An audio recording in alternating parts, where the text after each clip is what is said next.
With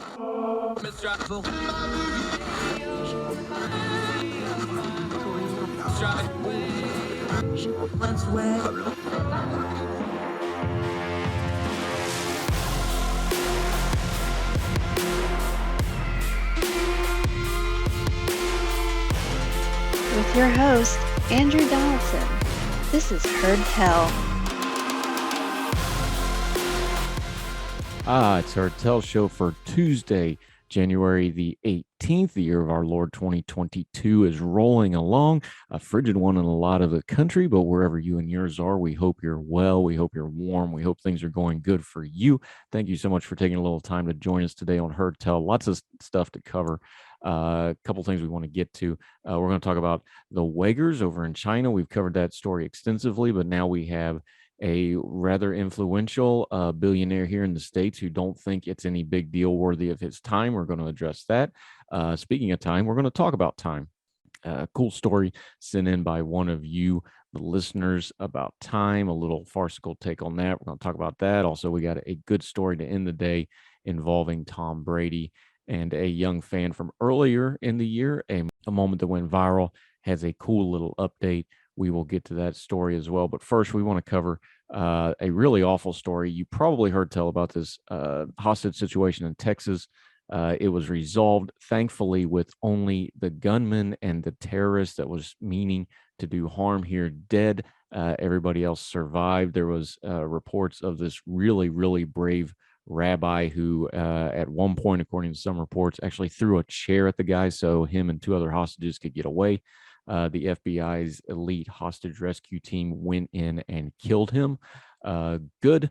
One less bad guy on the planet. But we need to deal with, besides the fact that this was a terrorist attack, we need to deal with why this individual is motivated, because it goes to something that we don't talk about a lot more. We've been kind of numb since 9/11. It's been over 20 years now. We've gotten numb to the fact that there are terrorists that want to do really bad harm to us. First of all, let's just deal with some abject fact here. This man, this suspect, Malik Fasil Akrim, maybe Akram, I've heard it pronounced some places. He did this deliberately. He traveled from Britain. He traveled to Texas. He sought out a synagogue, and let's all be adults here. You don't trip and fall on a synagogue. He purposely sought out a synagogue. He purposely targeted Jews here. And he wanted, according to his demands before the FBI hostage rescue team neutralized him, his demands was that he wanted Aifa Siddiqui to be released from prison. Now, why is that name important? Our friends over at Mediaite, our friend Sarah Rumpf, who I strongly recommend you follow, she does great work. We're actually hoping to get her on the show soon. We want to do that back beginning of the year, but she was moving and some other things, so hopefully we'll get her on soon. But she gives us some important background over at Mediaite, Mediaite.com, quoting from Sarah Rumpf's part. Preet Bharara, you may know him. He's been all over media. He has his own podcast that's pretty good too. A CNN legal analyst and a former U.S. attorney for the Southern District in New York shared details of the prosecution of Aifa Siddiqui with CNN Newsroom host Jim Acosta. In the 2010 case, was back in the headlines on Saturday after Malik Fasil Akrim, a 44-year-old British citizen, took 4 people hostage at a synagogue in Colleyville, Texas. After releasing one hostage in the afternoon, Akram was killed shortly after the 9 p.m. Central Time during a standoff with the hostage rescue team. The remaining 3 hostages escaped unharmed before he died. Akram repeatedly referenced Siddiqui's case and demanded her release from federal prison. Bharara had led the prosecution team for the criminal case against Siddiqui, who is currently serving an 86-year sentence at a federal prison in Texas. Siddiqui has become, quote, an icon among Islamic terrorists, Acosta said, before turning to Bharara to share his recollections on the case. Siddiqui had been in prison for over 12 years, Bharara said. He described her as, quote, a highly educated, extremely smart person who became a neuroscientist, educated at MIT, got her PhD at Brandeis University, and who had been radicalized after 9/11. Authorities started looking for her in the mid-2000s, he said, suspecting her of having developed terrorist ties, and found her in Afghanistan, as Bharara described. And this is a quote from an earlier piece. She was found in Afghanistan in 2008 And on her person, or in her bag on her person, were found, among other things, 2 pounds of sodium cyanide, bomb making plans, and what looked like an apparent list of targets, including Grand Central Station in New York City and the Statue of Liberty. And she was taken in question in a building in a small town in Afghanistan while she was on the second floor. Members of the 101st Airborne of the United States military showed up to join in the questioning. And in that moment, there was an unexplained and in a moment that was unexpected by the folks who were doing the questioning, she took a firearm, an M4, from one of the people who was in the room, one of the military people in the room, and she began firing at everyone in the room. Luckily, it didn't hit anybody. While she was firing, she was stating anti American sentiments like, I want to kill as many effing, we're going to bleep this, effing Americans as I can. She was taken into custody, and after being shot and taken care of medically, she was then sent to New York for prosecution. Siddiqui's trial took place in January 2010, and the court had to take what Bahara called a highly unusual step of having her watch much of her own trial via a live feed from her prison cell because she kept making outbursts in court, anti-Semitic comments, and other threatening comments. She was convicted and got a very significant sentence, Bahara said, because of the nature of her crime, the terrorism enhancement, and the discharge of the weapon, plus her own behavior before, during, and after. Her sentence had made her a martyr in the eyes of the people who are anti-American and jihadist, Bahara said, specifically because of the uniqueness of her being a woman and highly educated. And there were those who used it as an excuse for extreme acts of violence, like had been seen at the synagogue in Texas, to show solidarity with her and try to get her released. Bahara goes on to detail other things. You can read it in the piece. But moral of the story, terrorism is still out there, even though we've kind of not paid attention to it in America. We're kind of lulled to sleep on it. But a man over in England was motivated by somebody most of us have never heard about to come over here and commit violence. She was arrested and detained because she wanted to kill Americans, and she continued throughout the process of her attacks and through her trial to spout anti-Semitic stuff. So no, it wasn't accidental that this terrorist showed up at a synagogue to demand her release. It just goes to show that we can never let our guard down. This name, this woman who you probably never heard of before this, was inspiring somebody who tried to come over here and commit an awful act of violence. Thankfully, the only person that died here was him, but we've seen other attacks on synagogues, and we've seen other terrorist attacks on other targets that have gone far worse. And I hate to say it, but it's a matter of time until one of these crazy makers and terrorists succeed at hurting people. We should never let our guard down. No matter what we get wrapped up in talking culture and politics, there's people in the world that want to do us harm, and they want to do us harm for reasons that we don't always pay attention to, but they mean it, and they're coming, and we should be vigilant. We've all seen, that are old enough to remember things like 9/11, what happens when we let our guard down, when our government doesn't take care of business, and when really bad people want to do us harm and try to and succeed. God help us when the next one comes if we are not prepared. Thankfully, this one was stopped. Thankfully, Siddiqui is in prison for the rest of her natural life. And thankful for the law enforcement folks that stopped this synagogue, including the brave rabbi who made this not be a tragedy. But we must be vigilant. More Heard Tell right after this.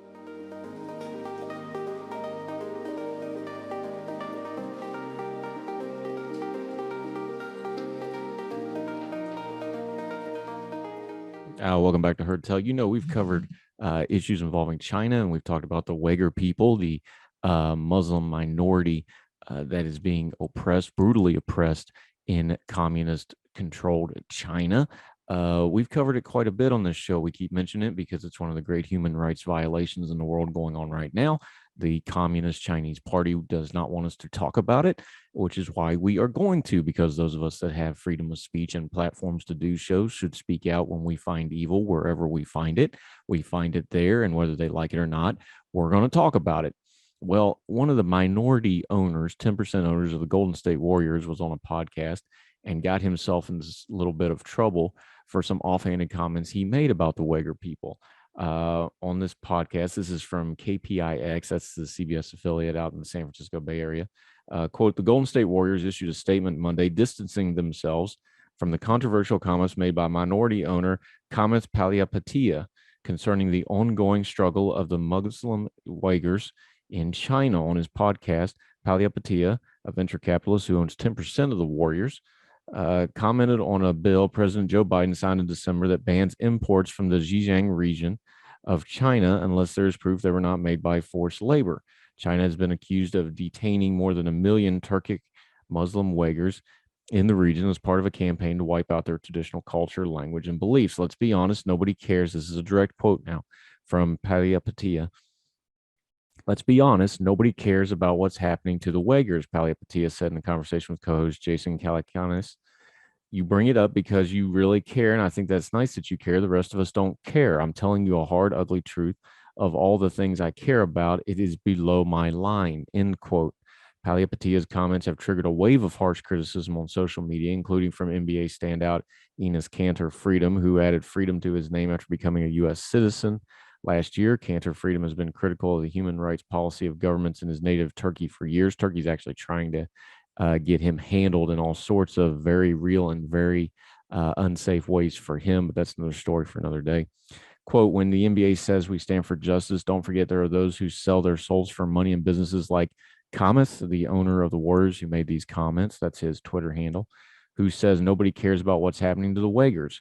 When genocide happens, it is people like this that let it happen. He tweeted on Monday, the Warriors issued a statement that read, quote, as a limited investor who has no day-to-day operating functions with the Warriors, Mr. Palihapitiya does not speak on behalf of our franchise, and his views certainly does not reflect those of our organization. Now, Palihapitiya also issued a statement saying that these matters should be more nuanced, and he should have said more.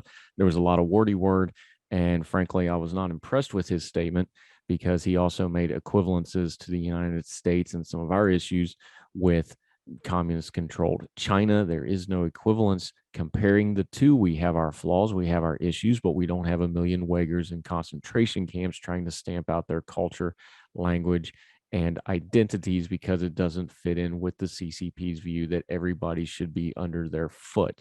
We're not going to stop talking about these issues.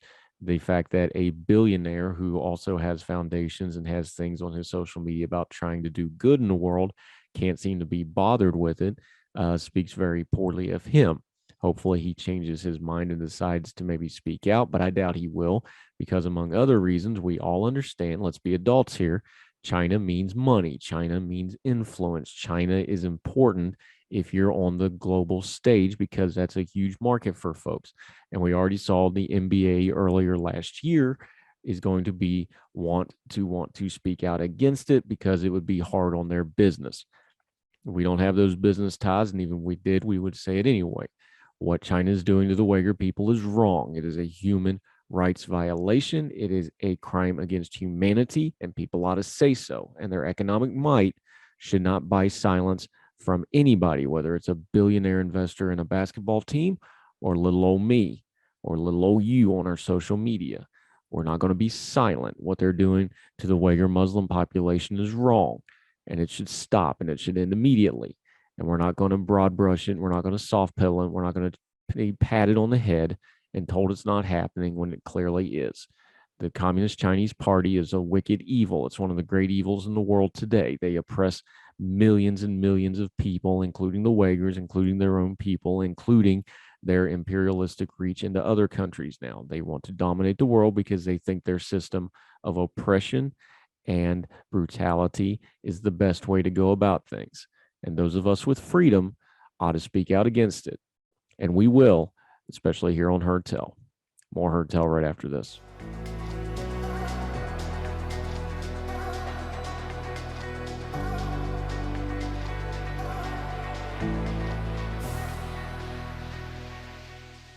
It's Heard Tell. One of our regulars when we go to economic type issues, and he is an economist, not a communist, as my daughter misheard me introducing him earlier when I said economist.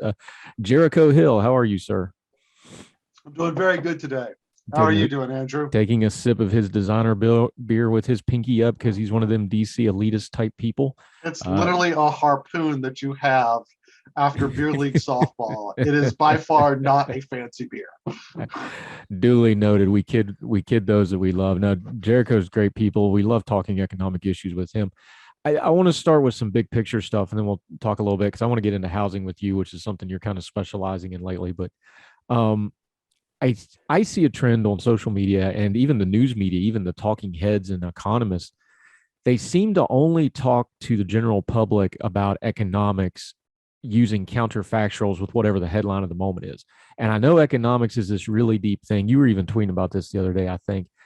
I don't know that we're doing this in a really healthy manner because I understand it's too big of a subject for Twitter or Facebook post or even a 8 or 9 minute interview. I've had you on for a whole hour and we barely scratched the surface of certain things. But this seems like a really bad way to try to communicate about something that's multi-layered, multifaceted, and changes 5 minutes after you try to explain what's going on right this minute because it's already changed again, isn't it? So, I mean, I get the hint here that you're talking about the great inflation debate of this past week and the shocking headline number of 7% year-over-year growth in inflation. Among And other things, yeah. I'm gonna rip on that for a moment because that's a high number for year-over-year inflation. Anybody that says that's not a high number, I don't know what they're doing. But one of the things that we seem to lack in the conversation is we don't think about what would have happened if we didn't have the fiscal support that we put into place in 2020 and 2021. For instance, you might think of it as a choice between, do we have higher than normal inflation or do we have higher than normal unemployment? And what I think we saw was that policymakers remembered the mistakes of the Great Recession, where our policy response was not enough in hindsight, which led to a lot of people being unemployed for a lot longer than they really needed to be. And long-term unemployment is a really bad thing. I mean, not just for the people that are unemployed, it's a bad thing for the economy. It's absolutely awful to be a long-term unemployed person when you want to work.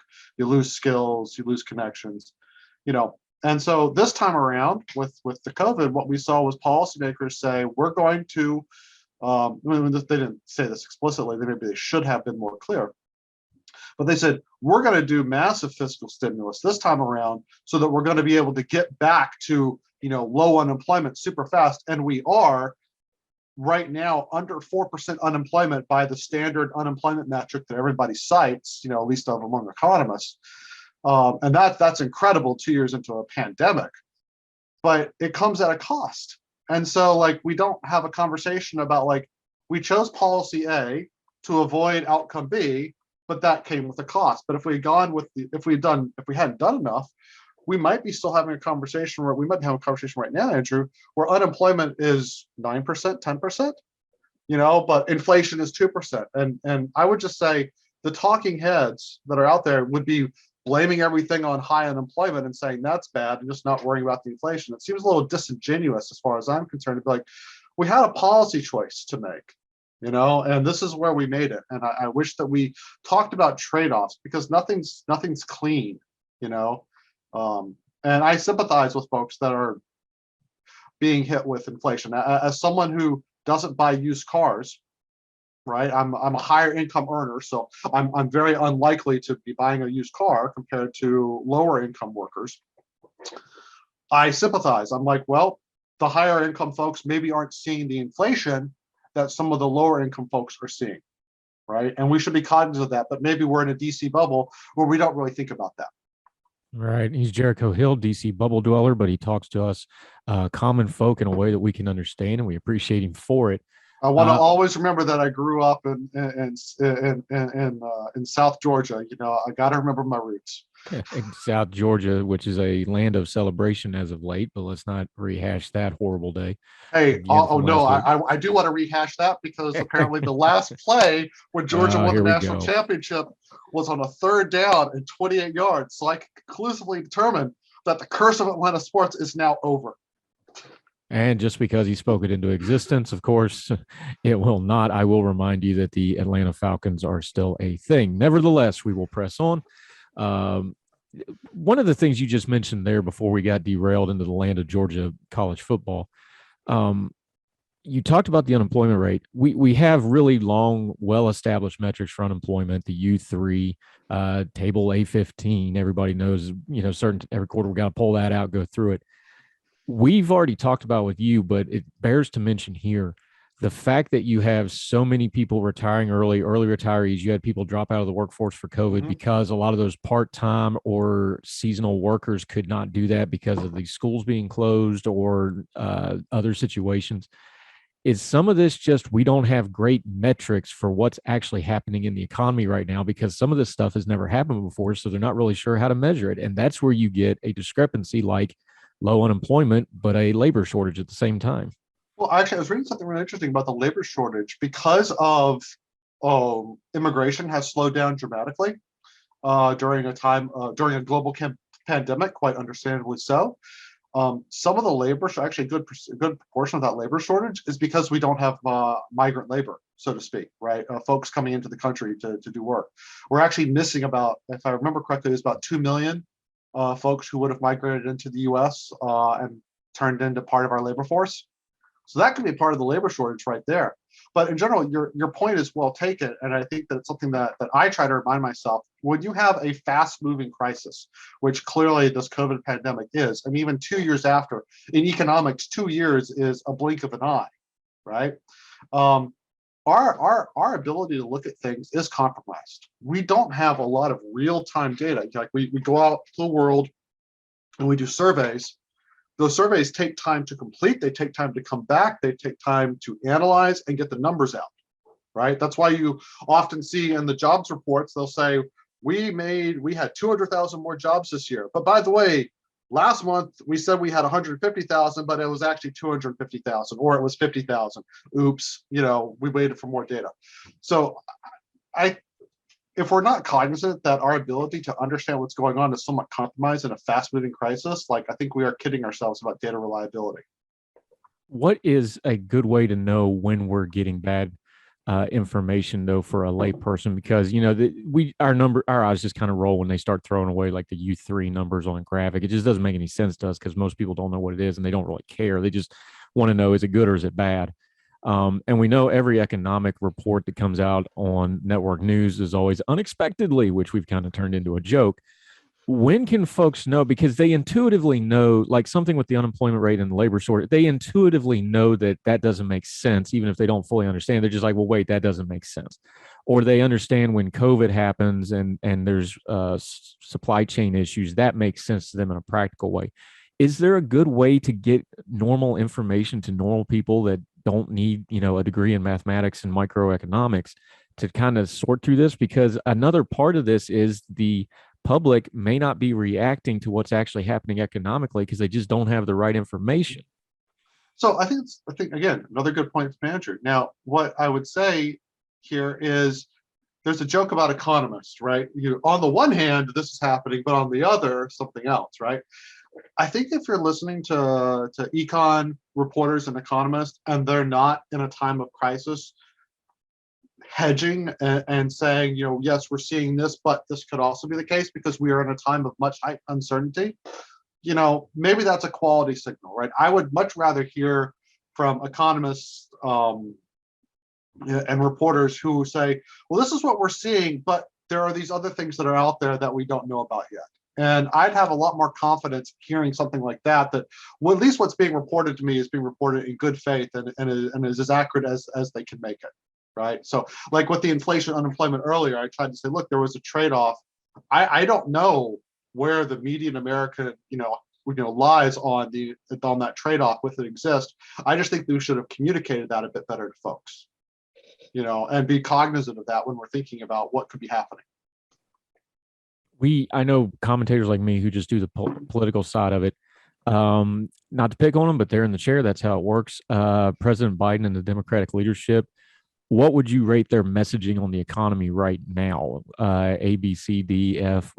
Everybody's talking about their messaging is inconsistent and not great, but you as the economist, how's it been coming off to you? Solid C. Solid C. Do explain, sir. So I feel like this is one of those issues where they should be taking a victory lap in the sense that, unemployment got down really low, really fast. And some of that is people leaving the labor force, permanently, retirees, as you mentioned earlier, retirees and whatnot. But generally speaking, I don't think when this crisis started, that the median economic forecast had unemployment getting back down to 4% the way we measure it this early on. And I think that is deserving of a victory lap for the administration. But they also seem to sort of argue the technical correct and not sort of what feels right to people, and not think about the fact that there are distributional differences in what's going on. I think, the folks that, might have been, pushing, yes, inflation is transitory. And I still, myself personally, do believe inflation is transitory. But the rhetoric of inflation is transitory means, don't worry about it. It's not really going to be a thing in a year or two. But again, we go back to that family who's making $35,000 a year, who still has to go to work, right, in person, because their job doesn't offer telework like some of those fancy pants people in DC. And their car broke down and they got to get a new car, but they got a car, but nobody's selling their cars, so used car prices shot up. So now they got to pay a lot more money for a used car. That's a real issue. And I think that maybe some more humility and some more getting outside the DC bubble might have been a good strategy for the Biden administration. So that's why I rate them a C. Like, honestly, like, we've continued some policies under the Trump administration to come out of the COVID pandemic in a reasonably healthy for the economy manner. We still have supply chain issues that we hope that will resolve themselves, and I'm confident they will, as we deal with the global pandemic sort of unwinds. I'm hoping that Omicron is the last gasp until this COVID becomes like flu 2.0. That would be really nice. And we might be beyond this by the end of 2022. But let's not pretend that there's not a significant slice of the population that's hurting. Yeah, we're talking to Jericho Hill. We're going to talk about some of those things like the telework change in the economy. We're also going to get into a little bit of housing, which is kind of his area of focus outside of his day-to-day economic jobs. We're going to get into all that with him on Heard Tell right after this.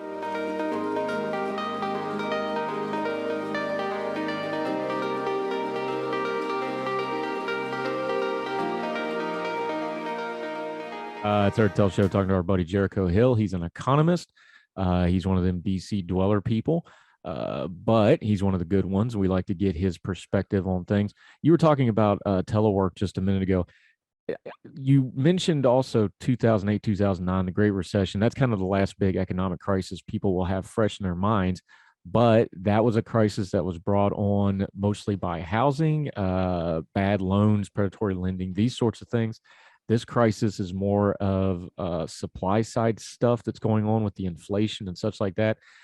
One of the big differences, though, is we've got this thing called telework now. So when you dump people out of the economy, or out of the workforce, I should say, not the economy, they're not actually leaving the economy. They're just moving the workforce to home. That has massive, massive implications to the wider economy, though, when you have people just working from home, though, don't you?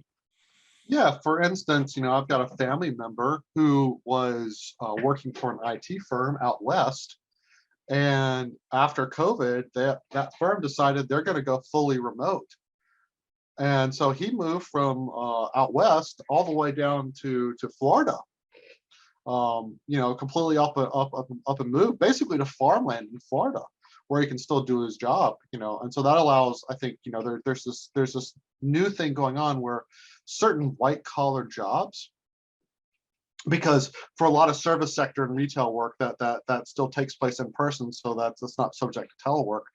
But for some white collar jobs, a significant swath, I think we're looking at the ability of those white collar workers to sort of change where they live, and still work for a company. So it might be that companies decide, we're cool with you if you want to live within the country, but you can't work for a US firm and work in Japan maybe, or we want you to stay working in the city. Our headquarters is in Kansas City, but now you don't have to worry about a commute. So if you want to live 50 miles away from Kansas City and live out in the country, go for it. Like, that's not a problem. And I think that has, if we think about that has, obviously implications for the distribution of white collar workers in this country, their geographic location, that will play into what housing prices are. Look, the city that had the highest year-over-year price increase in housing is Boise, Idaho. That was not Idahoans moving to Boise, Idaho. Those were Californians moving to Boise, Idaho, right? Because of remote work.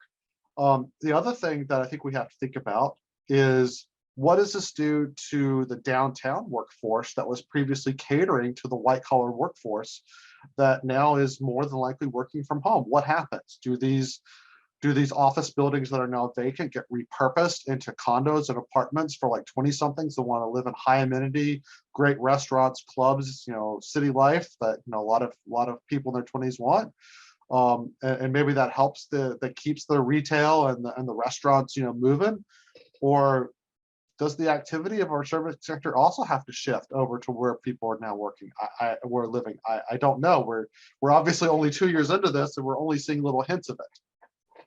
Is the telework revolution from an economic standpoint, is it good, is it bad, or is it neutral? And by that, I mean, if this is a trend that continues where you have, I'm just going to pick a number here because nobody probably really knows the number, but let's say out of the workforce, you got 5 million people doing this, just hypothetically. That's if you have any kind of a big number like that moving, but if it becomes a sustained thing of telework, is that going to be a good thing, a bad thing, or a neutral thing economically speaking? Well, I first want to speak to it on a personal level. I think that if we have a situation where more people have a broader choice on where to live, right, and where to work, like, to me, that choice has to be a good thing, right, for the people, right? And obviously, again, there are costs, right? What happens to folks that worked in jobs that were previously concentrated in the city center, so to speak, the restaurant workers, right? Now, so I think telework overall, greater access to telework is probably, if you were to put a gun to my head, I would say it's probably a net positive for the economy, but that's an average. That's not the experience of everybody. And so I would hope that as we sort of think about, I think we should be planning for a world in which where you work and where you live is somewhat decoupled, right? It could be decoupled in the sense that maybe, I'm a DC, I work for the federal government. Maybe I don't need to live right near DC. Maybe I can live out in Loudoun County or, closer to the West Virginia border, a state near and dear, obviously, to your heart, because I want to live near the mountains and I don't have to worry about commuting. That could be, that could change the, where folks want to live, but, it could also mean,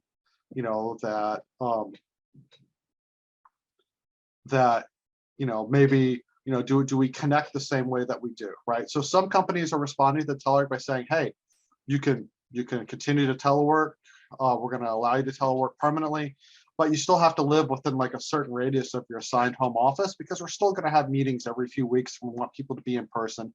And we probably haven't reached the point of society where we're willing to make really important decisions virtually. Like, I think there's still a value to actually seeing people in person, reading body language. It's probably why in-person poker is so much better than virtual poker. I don't know. I'm a lot better at virtual poker than I am in person, but that's another topic for another day. Another one of those indicators, like you were just talking about, though, is housing, of course. For most people, their house is the most expensive, biggest ticket item in their personal finances. We also know that housing is a huge economic indicator because I forget the exact number, but I know if you build a house, it takes like 27 separate trades to build a house, this sort of thing. It's always an economic number. But it's also one of them confusing things to folks because we keep hearing we have, economic concerns, maybe not a full-blown crisis yet, but a lot of people are worried about the economy. And yet the housing market is just going through the roof. It's crazy what's going on in the housing market right now. And then at the same time, people keep hearing about a housing shortage for lower income people. Here's another one of those things, Jericho Hill, doesn't make a lot of sense to the normal person. Explain it to us. So look, I'll try to explain it very simply, right? You mentioned the great financial crisis of '08, right? So if you look at how many homes we were building versus how many new people wanted to buy a home before 2008, we seem to be doing a pretty good job. Like, housing supply and housing demand were meeting each other. That's a good thing. Post-crisis, we have had more housing demand than we've had housing supply increase. So, even though I hate Economics 101 as being used as a model to explain what's going on, I'm going to appeal to an Econ 101 model. When demand keeps rising and supply isn't keeping up, prices are going to rise, right? And that's sort of irrespective of the interest rate environment or anything else, like that's just what we see. And indeed, estimates of the national housing shortfall is 3 million, 5 million. I mean, pick your number in between that. But that's only been growing since 2008. So that might help explain why we have a housing shortage. Like, it's just we've stopped building. And some reasons because of that is one that a lot of folks might say is our zoning laws don't allow us to build the kind of housing that we really need to build. So what I mean by that is a lot of cities, not every city, but a lot of cities have zoning that basically says you can only build a single family house with this size of a lot, right? And that's all you can do. There's a great example. If you look at some pictures of San Fran, you'll basically see there's a ton of single family exclusive zoning. And we wonder why prices in San Fran are astronomically high. They simply can't build the housing they need. They can't build, 2 or 3 houses on the same plot of land that they really need to do because people want to live there. Does the fact that we really don't have an ability to, that's a local issue, right? And the local property owners have an incentive to keep zoning the way that it is. So we may not have the ability to build the types of homes that we really need to. In particular, the type of home that we sort of see as missing is what we call missing middle. Missing middle housing are your duplexes, your triplexes, your row homes. Homes with a yard, but still a little bit denser, not a big yard. We don't see those homes being built as much. And that contributes to a lot. And those homes, obviously, by being smaller, are much more affordable. What we do see in a lot of cities are what we call ramblers, 1-story homes being bulldozed to build a McMansion, because that's what the zoning allows them to do. And that property owners are responding saying, oh, I can't build a duplex on my property, so I guess in order to maximize its value, I've got to build a McMansion. Do we want that? I certainly don't, but. Yeah, and that gets into regulatory reform that is a whole nother topic for another day, which we will definitely get into with you. Jericho Hill joining us, good economic stuff, but you've got a little bit of a side project going. You've got a Substack going with some numbers, just some raw data for folks. Let folks know what's going on with that. Yeah, sure. So look, I started this year. I wanted to sort of bring housing statistics to a lot of folks. So I have a Substack. Apparently all the kids have a Substack these days. So that's what we do. So it's jerichohill.substack.com. And basically what I do with the Substack is I just pull data and statistics from press releases and reports issued by the government, by private sector firms like Zillow or Redfin or CoreLogic. These are all housing related firms. And then I have one section on that just gives you what the facts are. And then I go into, here's some research that just got sort of put out there in the last month that might be interesting. So like, for instance, like I highlight a report from Redfin, what they're looking at, Redfin's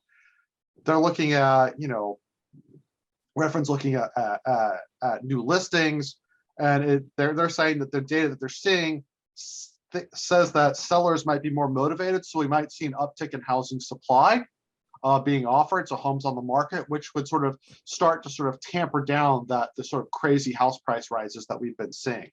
But to go back to a point, like the other reason why we're seeing house prices rise so much, the millennial generation, which we have to remind ourselves are not 20-year-olds, these are like mid 30-year-olds, are millennials. They're entering their prime home buying years, and there's a lot more of them entering than there are boomers that are going to be, going into, assisted living facilities or dying off.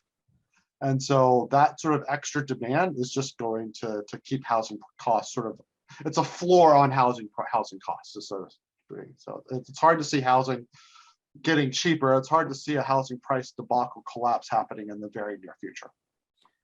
And on that happy note of death and getting put into a home, we thank Jericho Hill for his time. But that's just the reality of some of this stuff. You have generational change. You're going to have generational economic change to come along with it. We're all going to be there at some point, my friend. Some of us quicker than others, apparently. But we appreciate that. I love stuff like that product, though, because one thing we do this at Ordinary Times also, where Jericho writes with us frequently. Hint, hint, hint. We're waiting. We like having will write Jericho's soon, writing, yes. but that's something we do at Ordinary Times also. We love giving you just the raw data. It's something you really need to start doing in your information rotation.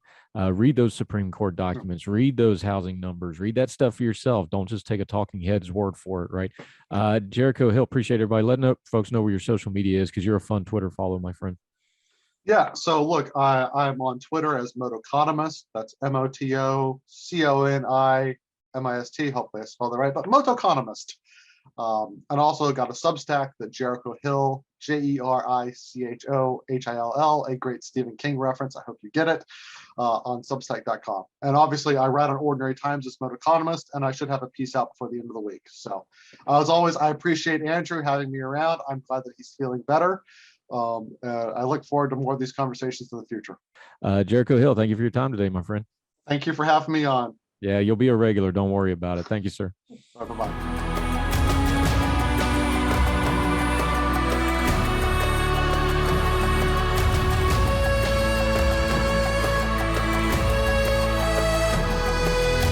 Welcome back to Heard Tell. You know, we're always telling you we love to hear from you, the folks that take the time to watch and listen to Heard Tell, because if you don't do it, there's no point in us sitting here talking.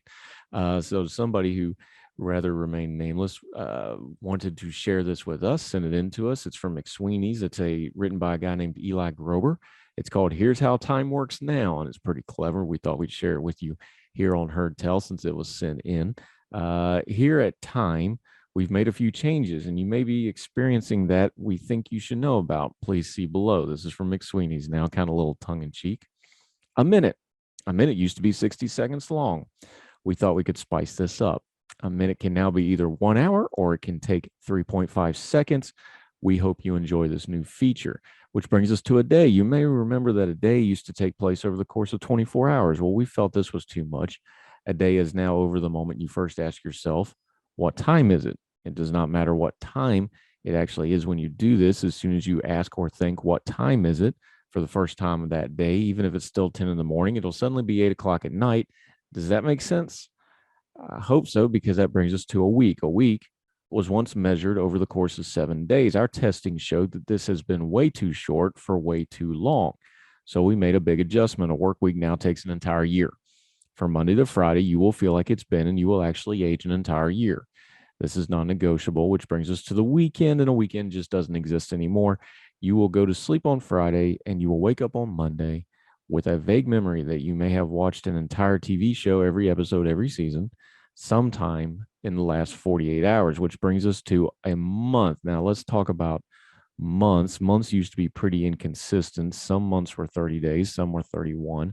And one was 28 or 29. This seems too confusing. So now they're all just 4 days long across the board. That's right. Every month now takes 4 days. You'll get to the end of the month and think, wow, that felt like it was only 4 days, which used to be only 1 day shy of a week, but it's now just 1/90th of a week, because a week is a year and a month is 4 days. And you'll be right. Now, I bet you're wondering what a year is after all this. So, well, I hate to say it, but we're all wondering what a year is. The guy who was in charge of readjusting a year just quit, and he won't talk to any of us. So your guess is as good as mine, but I think it's going to be a pretty long time. That's from McSweeney's, a guy named Eli Grober. Here's How Time Works Now. You can find that a little bit whimsical. It was sent in by a listener out in California. We sure appreciate that. If you want to engage with the show, you got something you want to send us, questions, comments, epistles, whatever you got, send it to us at herdtellshow@gmail.com, at herdtellshow on the Twitter. We'd love to hear from you. Also, my own social media at Four for the Fire. You can find me on there. Love to hear from you. Love to engage with you. Be nice. Keep your bearing. Might even put it on the show like we just did with this article from McSweeney's. And we'll do more Heard Tell right after this.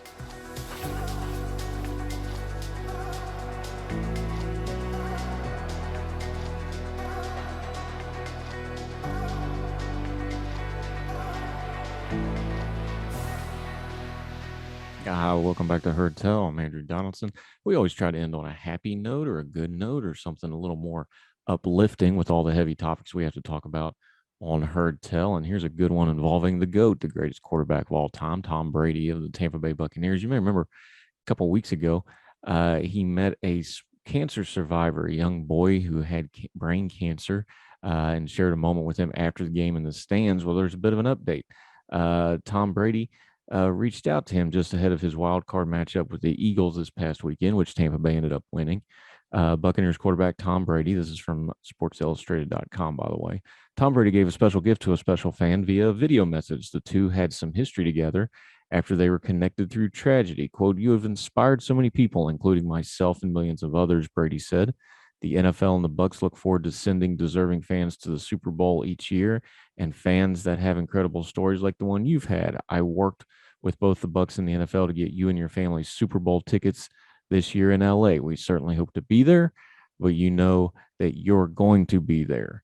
Noah Reeb, the 10-year-old who survived brain cancer, is a massive Tom Brady fan. And when he was first diagnosed with the disease, his parents were able to reach the Tampa Bay quarterback to set up an initial gift. Brady had recorded a message for Reeb showing his support and wishing him all the best. Later in the year, he was determined to be cancer-free, and Reeb was able to attend a Buccaneers game and held a sign that read, "Tom Brady helped me beat brain cancer," and the two were seen embracing towards the end of a blowout win over the Bears in October. That's the viral moment that a lot of us watched. I remember seeing that in a game. He went over and shared a moment with the boy. It was a cool thing. Reeb stamped his ticket to the Super Bowl in Los Angeles, where he'll surely hope to see Brady and company. But for that to happen, Tom's got some work to do yet. They did beat the Eagles in their first round. We'll see what they can do against the Los Angeles Rams next weekend.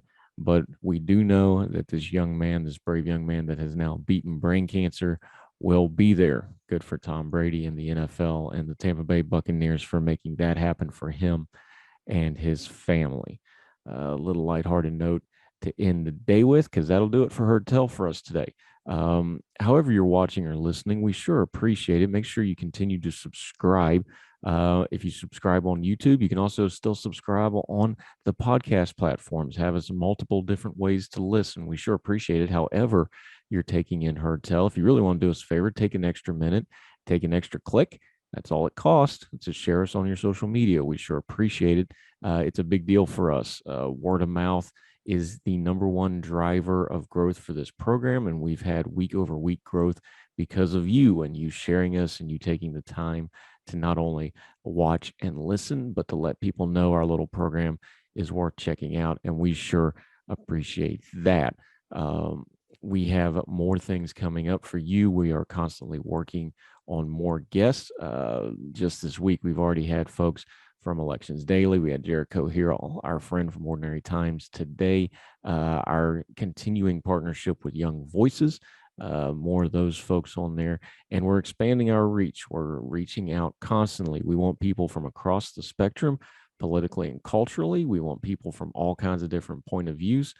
We want them all on here. We're going to listen to them. We're going to talk to them. We're going to hear out their point of views, and we're going to discuss it. This is the non-caterwauling show, and that means listening to all kinds of different people, because that's how we all grow and learn together. So wherever you and yours are, we hope you're well. We hope you're well fed. And until we see you again tomorrow on Heard Tell, y'all take care. All the music on Heard Tell is provided under a Creative Content license from monstercat.com.